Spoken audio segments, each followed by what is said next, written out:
কাজগুলো রান্না থেকে শুরু করে প্রত্যেকটা কাজ নিজেরা করে পড়াশোনা করে এত দূর যাওয়াটা আমাদের জন্য কিন্তু প্রচুর স্ট্রাগল করতে হচ্ছে, প্রচুর মানে কষ্ট ছিল। বাট এখন হচ্ছে এ প্লাসের সংখ্যাটা কমিয়ে ফেলেছে, যার কারণে কি আসল মেধাটা কিন্তু এখন প্রকাশিত হচ্ছে। তো আমার ছোটো বোন আজকে জিপিএ 5 পেয়েছে, খবরটা শুনে এতটা খুশি হয়েছি, চোখের পানি। কজ এতটাই মানে স্ট্রাগল করতে হয়েছে আমাদেরকে, কারণ বাবা মা দেশে ছিল, তো তারা তো পাশে সবসময় থাকতে পারেনি।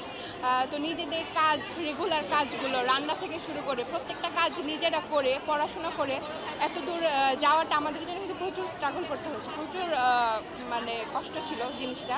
তো সব কিছুর পর আমার বোন এ প্লাস পেয়েছে, I am so happy for that.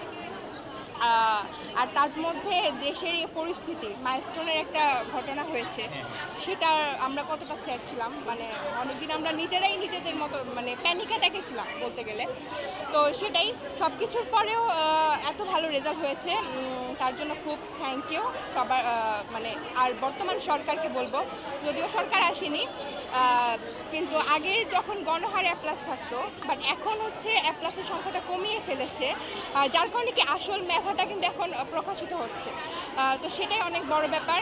তো এটাই আসলে বাবা মা তো দূরে থাকতো, তো রান্নাটা নিজেদের রেগুলার রান্নাটা নিজেরাই কিন্তু করে খেতাম। তারপর প্রাইভেট পড়া থেকে শুরু করে, আমি তো ইউনিভার্সিটিতে পড়ি, ইউনিভার্সিটিতে ক্লাসগুলো শেষ করে আমার বোনের এতগুলো প্রাইভেট পড়া, কলেজ করা, সব কিছু মিলিয়ে জিনিসটা আসলে অনেক স্ট্রাগল ছিল।